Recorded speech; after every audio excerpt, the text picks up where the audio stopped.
Treatment చేసిన తర్వాత కూడా వారికోస్ వెయిన్స్ మళ్ళీ ఎందుకు వస్తాయి? హలో, నమస్తే.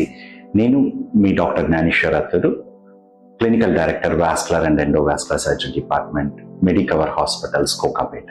నా దగ్గరికి చాలా మంది పేషెంట్స్ వచ్చి, డాక్టర్ గారు నేను ట్రీట్మెంట్ తీసుకున్నాను వారికోస్ వెయిన్స్ కి, అయినా మళ్ళీ వారికోస్ వెయిన్స్ వచ్చేసాయి, ఏమన్నా ఆపరేషన్ చేసేటప్పుడు తప్పు జరిగిందా అని అడుగుతూ ఉంటారు. ఇది ముఖ్యంగా మీరు గుర్తుపెట్టుకోవాల్సింది, వారికోస్ వెయిన్స్ అనేది ఒక సింగిల్ పైప్ లాంటిది కాదు. మన కాలు నుంచి రక్తం అనేది ఈ రక్తనాళాలు పైప్స్ లాంటి ద్వారా, చాలా పైప్స్ ద్వారా హార్ట్కి వెళ్తూ ఉంటుంది. వీటిల్లో కొన్ని రక్తనాళాలు ప్రాబ్లం ఉన్నప్పుడు వారికోస్ వెయిన్స్ వస్తాయి. ఆపరేషన్ చేసిన తర్వాత కూడా వారికోస్ వెయిన్స్ మళ్ళీ కనపడేదానికి ముఖ్యంగా 3 కారణాలు ఉంటాయి.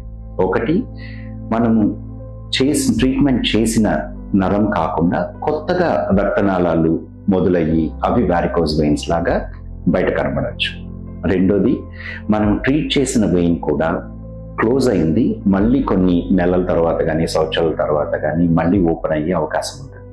అతి కొద్ది మందిలో మనము ట్రీట్ చేసే టైంలో ఈ ఒక పైప్ కాకుండా 2-3 పైపులు ప్రాబ్లం ఉంది, మనము ఒకటి మిస్ అయినప్పుడు కూడా ఇలా వారికోస్ వెయిన్స్ వచ్చే అవకాశం ఉంటుంది. అందువల్లే ఆపరేషన్కు ముందు చాలా కేర్ఫుల్గా మన కాల్ని అల్ట్రాసౌండ్ ద్వారా ఏ పైపులో ప్రాబ్లం ఉంది, ఎక్కడ ప్రాబ్లం ఉంది అనేది గమనించి దానికి సరైన చికిత్స ఇవ్వడము చాలా ఇంపార్టెంట్. Thank you.